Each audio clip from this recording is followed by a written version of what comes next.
Antes de falar um bocadinho de mim, vou-vos falar um bocadinho da Lardut, porque na realidade o meu percurso profissional está um bocadinho ligado ao grupo. A Lardut é uma empresa que tem mais de 30 anos em Portugal. No entanto, para quem não sabe, é uma empresa que tem 180 anos. Há 180 anos que, de facto, uma família do norte de França lançou um modelo de fiação e que depois se evoluiu para um conjunto de variáveis que hoje vamos aqui um bocadinho abordar. Em Portugal, a Lardut nasceu há 30 anos, muito fruto da ambição de um empresário leiriense de montar uma empresa de venda por catálogo. E há uma história muito curiosa à volta disso, que é Leiria é uma zona de plásticos. Ele era fornecedor do maior concorrente da Lardut, que era o grupo Trois Suisse, e foi ver a Trois Suisse para montar a Lardut, para montar uma empresa de venda por catálogo em Portugal, e a Trois Suisse disse-lhe: Portugal não interessa.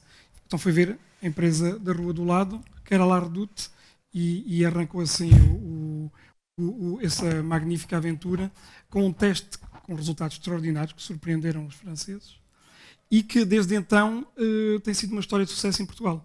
Uma história de sucesso basicamente desde 1988, que levou a que, para credibilizar a venda por catálogo, nós somos pessoas que gostamos de tocar no produto, de ir aos centros comerciais, para credibilizar a empresa decidiu montar uma pirâmide na Estrada Nacional 1 e o negócio foi evoluindo e no decorrer deste século, evidentemente, a evolução tecnológica levou a que tivesse que se mudar de modelo de negócios. Já lá iremos chegar com a minha experiência, e neste momento a Lardut é uma empresa totalmente digital, é aquilo que nós chamamos de um e-commerce, uma web company, em que ainda vendemos imenso fashion, mas os móveis já pesam quase 40%. E o modelo de negócio está a ser completamente alterado, e eu também já lá irei. E nisto tudo, como é que eu entro? Eu, de facto, entro para o grupo Lardut nos anos 90 e as pessoas vão dizer: tantos anos na empresa, mas na realidade o grupo Lardut, para um pouco contextualizar, a Lardut era o Prantão, era a FNAC, era a Rexel, eram 17 mil empregados, dezenas de empresas, e basicamente eu todos os 2 anos andava a saltar de missão para missão, ou seja, para que mudar de grupo se ao fim e ao cabo temos 40 empresas à mão de semear e é só escolher. E basicamente, após os meus primeiros anos na área do marketing, tive uma experiência extraordinária que condicionou toda a minha vida profissional.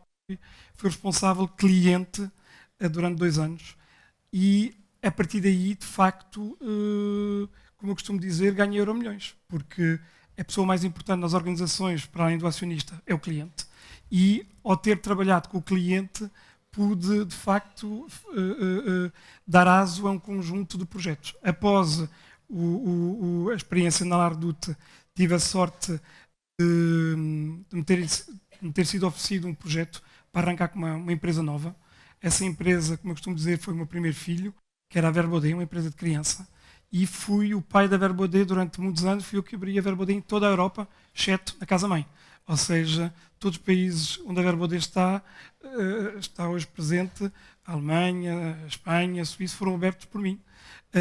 E a minha vida no início era gerir Portugal, comecei a gerir Portugal e Espanha, abri Espanha, e depois, durante alguns anos, tive a tive a curiosidade de pegar, a minha vida profissional era pegar no avião à segunda de manhã e regressar à sexta com os eurodeputados todos, porque eu ia para Bruxelas, e então uma pessoa conhecia um bocadinho de facto, quem estava lá, os jornalistas estavam destacados, os eurodeputados, porque eram sempre as mesmas pessoas, à segunda de manhã no avião e à sexta-feira no avião. Eles agora regressam à quinta, a vida melhorou um bocadito.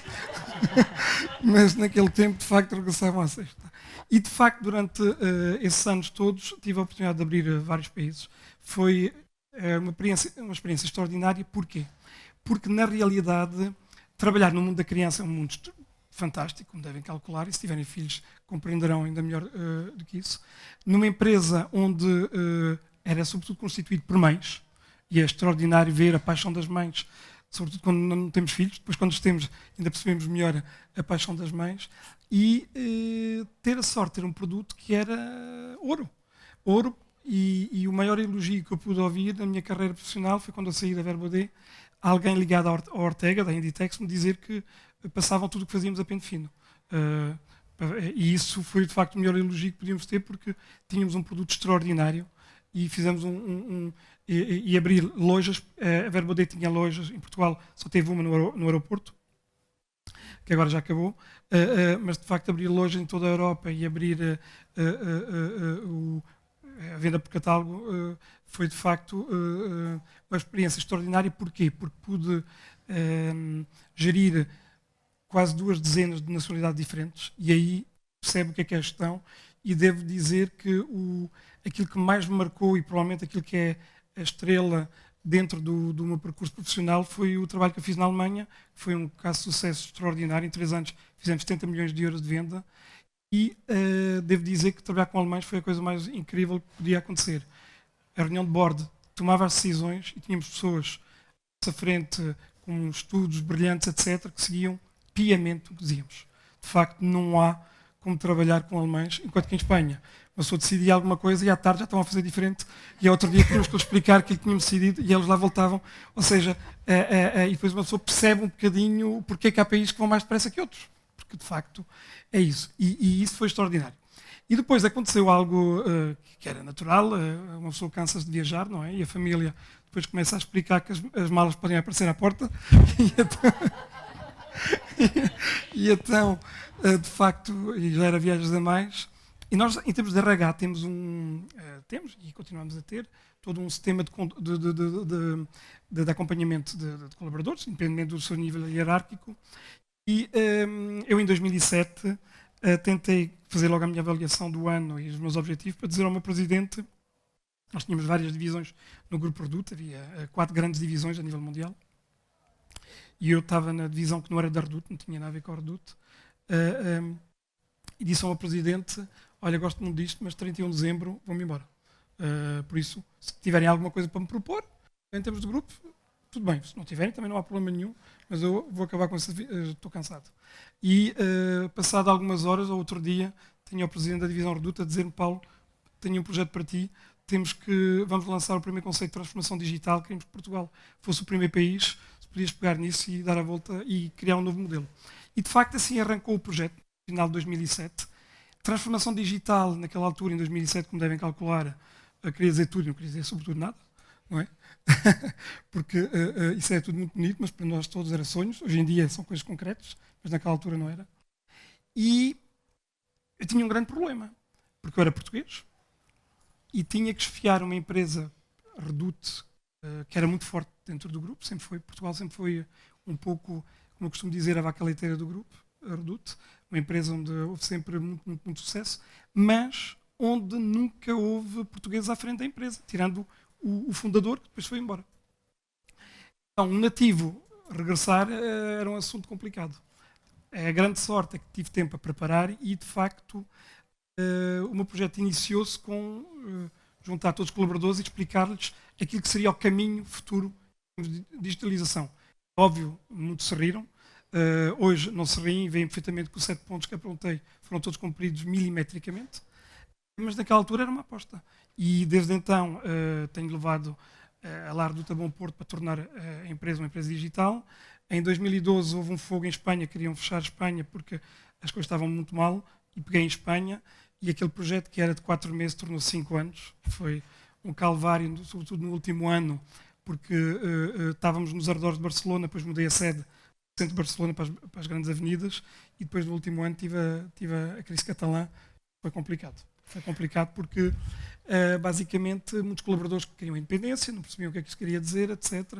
E quem está ligado à Espanha percebe, e à Catalunha, sabe o que isso é, mais uma experiência. E felizmente agora estou só focado em Portugal, temos muitos projetos para Portugal para crescer, e digamos, de uma forma muito, muito rápida, eis o meu percurso.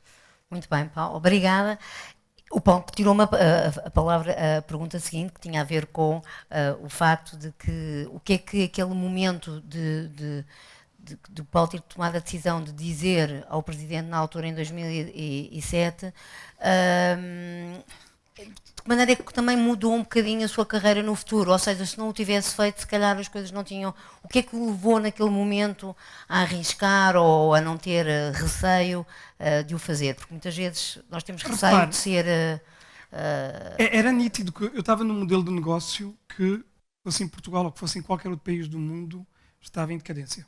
Ou seja, as empresas de mail order, as mail order company, e eu, como ainda por cima era diretor de desenvolvimento internacional, lidava com muitas empresas e seguia muitas tendências.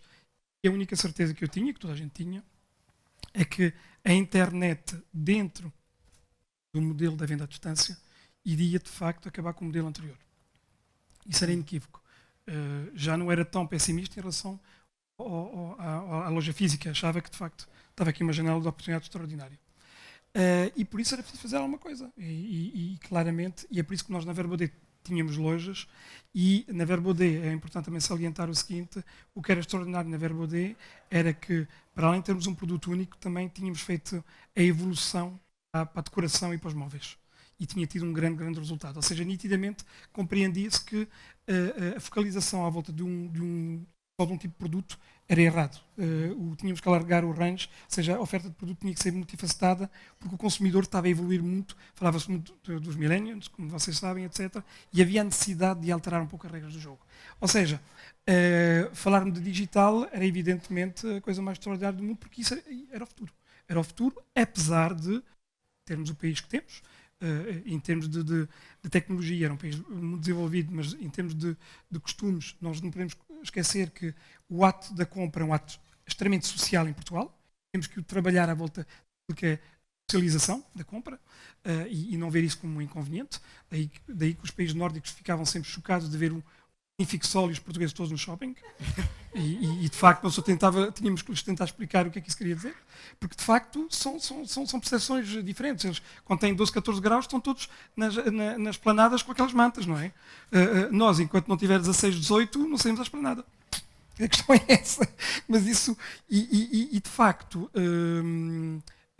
estava mais do que consciente que estávamos a chegar ao fim de um ciclo, e ainda por cima estava numa altura em que estava sempre a saltar propriamente de missão, ou seja, todos os 3, 4 anos saltava de missão e estava a chegar ali também a um fim de um ciclo e pretendia outra coisa. E depois eu era uma pessoa que estava convencida, como marketeer, e cheguei a lecionar marketing, que a base do marketing em si iria evoluir. O que nós tínhamos à nossa frente era um novo canal, o canal da internet, e que tínhamos que saber capitalizar isso. Basicamente foi isso. Daí que eu costumo sempre dizer, eu não alterava nada daquilo que tinha sido o meu percurso profissional, porque sempre tive a sorte, ou procurei ter a sorte, de que as portas se abrissem exatamente nas áreas que eu gostava de abraçar. Isso é uma pergunta interessante, que é o procurar, ou seja, ter a sorte ou procurar a sorte, ou seja, o que é que efetivamente, enquanto líder, o inspira a avançar, ou seja, o Paulo falou dos alemães e dos espanhóis, mas não, como é que o Paulo se define, ou seja, enquanto líder, como é que se define? Eu acho que sou extremamente português em tudo o que faço, e o gestor português, eu costumo dizer, é um gestor que nunca baixa os braços.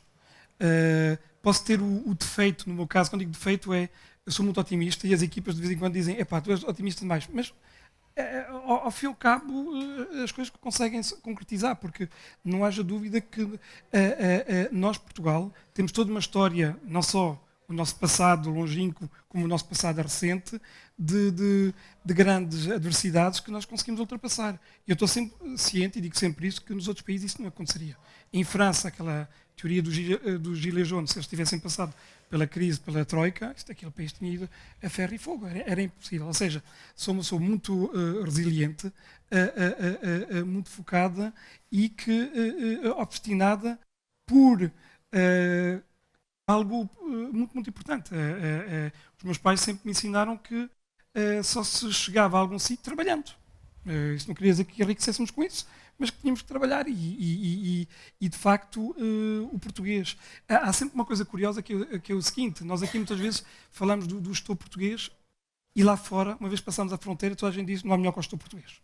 E porquê? Porque de facto o gestor português trabalha horas a fio, mas sobretudo é inovador, é lutador, e depois há um aspecto fundamental e que para mim sempre foi uma pedra, sempre foi um eixo na minha forma de atuar, que é a lealdade e o respeito. Muito, muito importante. Eu, aliás, dou sempre esse exemplo, que é o seguinte: eu posso ter uma ideia diferente daquilo que são os meus acionistas ou a minha presidência. Fechamos numa porta e eu luto pela minha ideia. Não consigo, quando sair, é a ideia deles, como se tivesse sido a minha. E já fui criticado por isso, mas é uma questão de respeito. E isso quer-me parecer que são esses valores que eu gosto de incutir e de ter à minha volta. E é isso que a grande maioria dos portugueses que eu pude cruzar, e que ainda continuo a cruzar internacionalmente, lhes é um bocadinho, é um pouco a imagem deles. Acho que nós somos leais. Muitos outros povos dizem, vocês somos seguidores. Não vejo isso. É uma questão de respeito. Sabemos respeitar as coisas. A pessoa, isto leva-me a colocar a pergunta que é: quem é a pessoa Pinto e o CEO? São a mesma pessoa? De facto, são pessoas muito próximas. Não há necessidade. Não há necessidade, porque é o seguinte: eu não digo que no início, e aliás é uma pergunta muito interessante, que eu penso que todos nós temos altos e baixos, e de facto quando os períodos menos bons foram provavelmente quando havia um maior distanciamento. Hoje, a minha experiência profissional permite-me ser um bocadinho, não diria arrogante, mas convencido sobre, já passei por tanta coisa, já fiz tantos projetos em tantas áreas e mercados tão complexos que também quero capitalizar isso e sinto-me, e por isso sou o que sou, e as pessoas que me rodeiam sabem, conhecem-me assim. E o marco de ser CEO, ou seja, aquele momento em que foi nomeado CEO, estava à espera, foi uma coisa que já... porque não se nasce CEO, não é? Não, mas repara, aquilo que acontece é que é o seguinte: eu tive a sorte, desde muito cedo, de ter cargos de destaque das chefias. Os cargos, na realidade, não querem dizer nada, porque nós temos os cargos graças às pessoas, por intermédio das pessoas que nos rodeiam. Isso é que é o mais importante. E, de facto, é um cargo evidentemente relevante, todavia o mais importante são os projetos que nós fazemos. Podemos ter cargos muito importantes e depois não nos sentimos felizes, não leva a nada. Tenho um cargo que eu acho relevante, não pelo título que existe, mas sim pelos desafios cotidianos e pela paixão que as pessoas que têm à minha volta transmitem e pela empatia que temos uns com os outros. Isso é que é interessante. Isso é que é muito interessante. E, sobretudo, que o digital tem outra coisa que é extraordinária, é que é o cruzamento de gerações. Eu sou visto pelos meus colegas especialistas de marketing digital como um pouco um velhote. Mas aquilo que eu lhes digo é o seguinte: eu sou velhote, mas eu tenho a base, e vocês só falam de tecnologia e eu falo de cliente. E na realidade vemos que nas organizações precisamos de todo tipo de pessoas. Não precisamos só de uns. Precisamos de todo tipo de pessoas, de homens, de mulheres. E a Redu tem uma coisa extraordinária que não se olha a cor, não se olha a religião, não se olha a sexualidade. Epá, cada um tem o seu papel e isso é ótimo, porque somos pessoas. Como todas as pessoas, há dias bons, há dias menos bons, e isso é que é extraordinário. E o que é que, Paulo, e o que é que procura num profissional? Ou seja, hoje... É muito simples. Aquilo que eu procuro num profissional faz-me lembrar um dos últimos recrutamentos que tivemos, há 1 ou 2 anos, de uma moça que recrutamos para o marketing, uma lisboeta, quis ir para a Leiria, e ela dizia assim: tem que me recrutar, não me recrutam, meto aqui uma tenda até que vocês me recrutem. Ou seja, onde é que eu queria chegar? É a paixão das pessoas. A paixão das pessoas por aquilo que fazem, por aquilo que querem transmitir. E depois também há aqui um aspecto que é importante. Não é uma questão de humildade, mas as pessoas que entram nas nossas equipas têm que ter, de alguma forma, um ADN próximo do nosso. E nós apercebemos quando esse ADN é ou não. Ainda há pouco tempo, no recrutamento, estávamos hesitantes entre 2 colaboradores.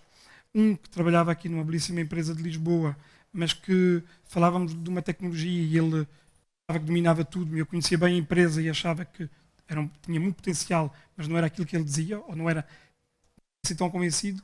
E outro jovem que não tinha quase a experiência dele, mas que tinha sido um lutador, que tinha estudado cá, tinha trabalhado cá, tinha tido dificuldades, tinha ido trabalhar para o estrangeiro, agora tinha regressado e que tinha os skills. Escolhemos o segundo e acertamos na MUS. Fantástico. E no lema, ou seja, o lema desta conferência é. Antes disso, vou voltar aqui atrás ao tema da região, não é? Porque sei que o Paulo, ainda por mais, não vai de viagem porque vai receber um prémio amanhã.